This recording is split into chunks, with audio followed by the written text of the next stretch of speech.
ये वाला, ये नूरजहां का सिक्का है।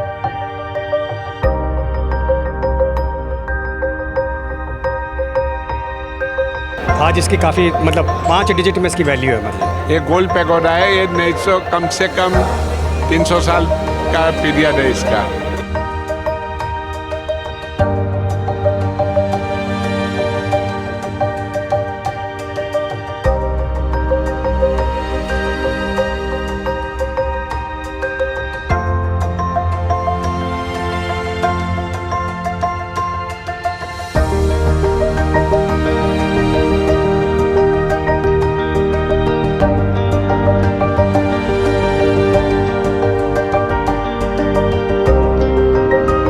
दिल्ली के कॉन्स्टिट्यूशन क्लब के अंदर दिल्ली कॉइन सोसाइटी द्वारा एक दिल्ली मुद्रा उत्सव का आयोजन किया जा रहा है। ये उत्सव आज शुक्रवार से शुरू होकर कल और परसों यानी कि इतवार को इसका समापन होगा। इस उत्सव की या कहें कि इस एग्जीबिशन की जो खासियत है, तो यहाँ पर लगभग 85 एग्जीबिटर्स आए हुए हैं जिनके पास एंटीक कलेक्शन है। वो कलेक्शन कॉइन्स की है, नोट्स की है और कई प्रीशियस पुरानी चीज़ें हैं, पुराने मतलब जो धरोहर हैं इस देश की, वो यहाँ पर हैं। और ये दिल्ली वालों के लिए एक सुनहरा मौका हो सकता है। अगर उनके पास कोई पुराने सिक्के, पुराने नोट्स हैं, वो अगर बेचना चाहते हैं या उनकी वैल्यूएशन करवाना चाहते हैं तो वो यहाँ पर आ सकते हैं। और या वो कुछ पुराने सिक्के, पुराने नोट्स या पुरानी चीज़ें देखना चाहते हैं तब भी वो यहाँ पर आ सकते हैं। तो चलिए आपको दिखाते हैं इस एग्जीबिशन के पूरे रंग और आपको दिखवाते हैं कि किस किस तरह के यहाँ पर कलेक्शंस हैं, जो धरोहर हैं, जो लोगों ने संभाल के रखे हुए हैं और यहाँ लोग उनकी तिजारत कर रहे हैं।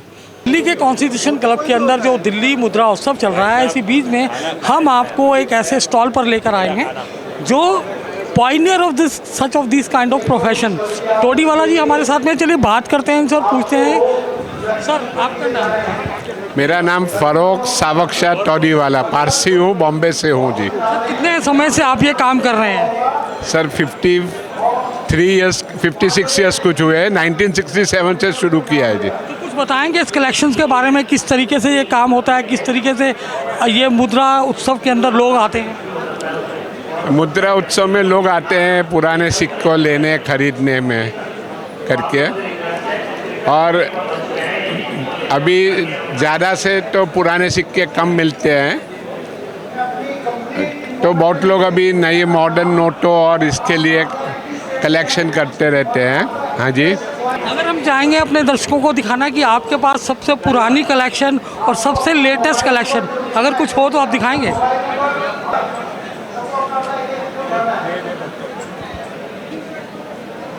सब ऐसे सबसे पुरानी के सबसे, ये तो पंचमार्क कॉइन्स आते हैं, ये सबसे पुराने पंचमार्क कॉइन्स सबसे पुराने पंचमार्क कॉइन्स आते हैं। वो 2000 साल पुराने हैं, पर इसके क्वांटिटी इतनी मिलती है तो उसकी वैल्यू खास नहीं है जी। अब 18,000 18,500 का गोल्ड होता है। हाँ जी। ये कौन से समय का सिक्का है सर? हाँ जी, ये कौन से समय का सिक्का है? ये सर नायकस ऑफ चित्रदुर्गा, ये गोल्ड पैगोडा है, ये 900 कम से कम 300 साल का पीरियड है इसका। हाँ जी। ये सिक्का है लगभग काफ़ी पुराना और जिसकी इस वक्त जो सेल वैल्यू है 21,000 रुपये है। और इसमें जैसा कि बताया है कि 18,500 रुपये का गोल्ड वैल्यू है और ये काफ़ी पुराना और यूनिक कॉइन्स में से एक है। केसी जैन। जैन साहब, आप जो कलेक्शन लेकर आए हैं कितनी पुरानी है? ये करीब मैं 30-35 साल से कलेक्ट कर रहा हूँ और ये रिपब्लिक इंडिया के कुछ नोट्स हैं जो मेरे पास हैं, इकट्ठे किए थे मैंने कलेक्शन में, वो है। तो दिखाएंगे थोड़ा सा। ये 100 का नोट है और देख सकते हैं कि उस वक्त कितना बड़ा नोट हुआ करता था, कितना पुराना नोट है और आज इसकी वैल्यू कितनी होगी जैन साहब?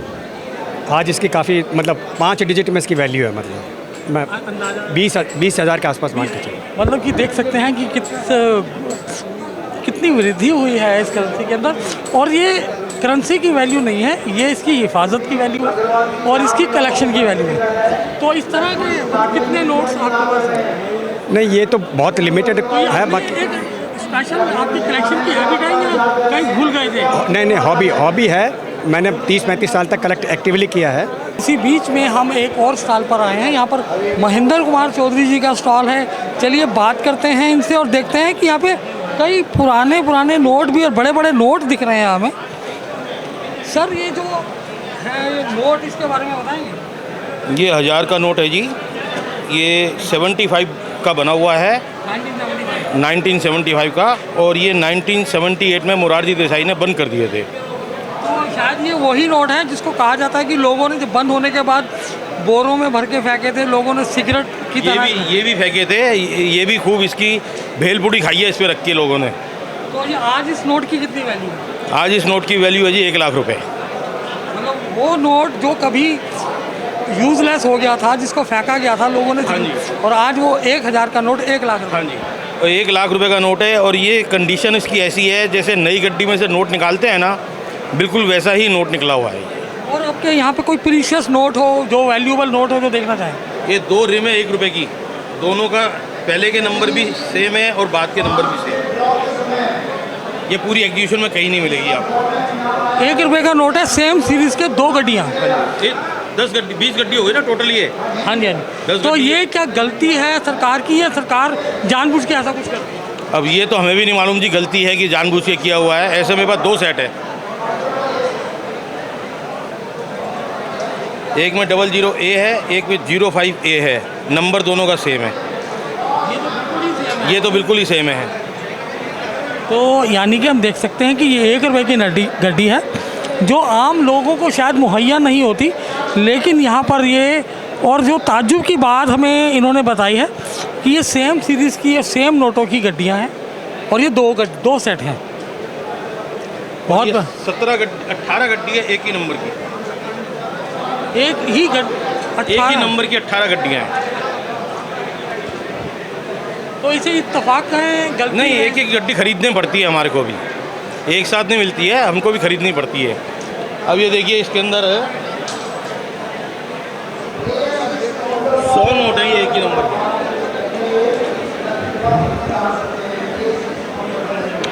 तो these all are for the sale, कोई खरीदना चाहे तो खरीद सकता है। हाँ जी, हाँ जी, हाँ जी। तो ये आज की डेट में इस 1 रुपए के नोट की गड्डी, जो 100 नोट की गड्डी है, वो कितने की है बाजार के अंदर? 700 रुपये की है बाज़ार में आज, और ये 1 लाख रुपए की है, ये 50,000 रुपये की है। इसी बीच में हमारे साथ जनरल सेक्रेटरी रवि गुप्ता जी मौजूद हैं।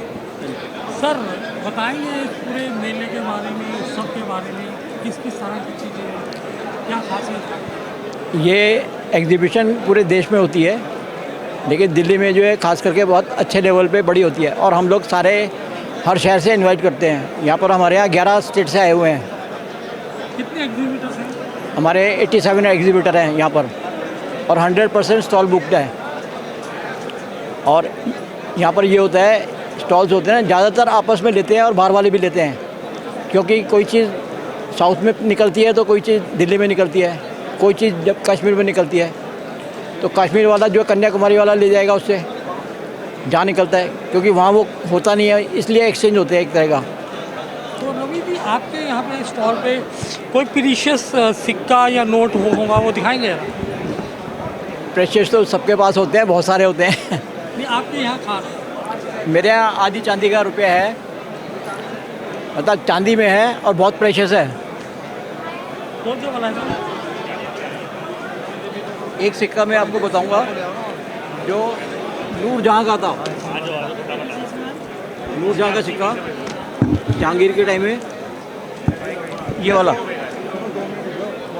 ये नूरजहाँ का सिक्का है। और मुस्लिम लोग जो हैं अपनी मिसेज के ना सिक्का निकालने नहीं देते, उसका चेहरा नहीं दिखाते, इसलिए वो सिक्का वापस लिया। पहले तो उन्होंने आराम से लिया कि एक सिक्का दे जाओ, 2 ले जाओ, लेकिन लोग फिर भी नहीं दे गए। उन्होंने सोचा पता नहीं क्या चीज़ खास है। बाद में फिर उन्होंने कहा जो वापस नहीं देगा, घर में रखेगा, उसको जान से मार दिया जाएगा। फिर भी सबने दे दिया। अब ये मुझे कहीं से बचा कुचा मिला है कहीं से, और ये जो लिस्ट हमारी बनी होती है ना कि कितने सिक्के कब बने, कौन सी पीरियड में, वो भी लिस्टेड नहीं है ये। और ये मैं लाया था वैष्णो देवी के पास से शिवखोड़ी, वहाँ से लाया था ये मैं। कितने का लिया था आपने? मैंने तो लिया होगा कम से कम 30-40 साल पहले। उस टाइम भी जो है 25,000 का लिया था मैंने।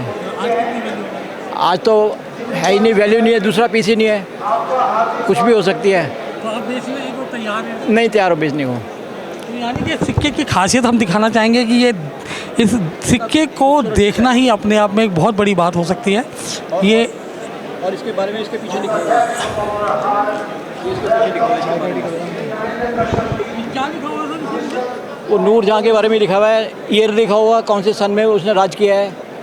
और यानी कि देखिए शौक देखिए कितना बड़ा है, हालांकि व्यापार कर रहे हैं, कितना महंगा सिक्का है, लेकिन गुप्ता जी इसको बेचने को भी अभी तैयार नहीं है। नहीं बेचना मैंने कुछ नहीं है, आज तक मैंने इकट्ठा ही किया है, शौक है। मेरा शौक है और मैं कुछ नहीं बेचता, बल्कि निगाह में होता हूँ कोई और चीज़ मेरे पास नहीं है वो भी मिल जाए। मेरा नाम मोहम्मद अख्तर है और मेरी कंपनी का नाम है यूनिक आर्ट एंड क्राफ्ट। मैं दिल्ली से हूँ और मेरा जो मेन जो शौक़ है वो ग्रामोफोन और रिकॉर्ड्स का है। मेरे पास 10,000 से ज़्यादा विनाइल रिकॉर्ड्स हैं और पुराने जो चाबी वाले ग्रामोफोन हुआ करते थे लगभग 200 से 250 डिफरेंट ग्रामोफोन 1890 से लेके 1970 तक के ग्रामोफोन है। इलेक्ट्रॉनिक वाले सिस्टम भी है मेरे पास, लगभग मेरे पास 250 से ज़्यादा ग्रामोफोन है डिफरेंट। 50 में हमारे भारत देश ने नए कॉइन्स बनाए थे, तो अब ब्रिटिश पीरियड के ख़त्म करने के बाद जब बनाए थे ये उनका साइन बोर्ड निकाला था, आगे देशवासियों को पता चल जाए कि अब ये वाले सिक्के चलेंगे।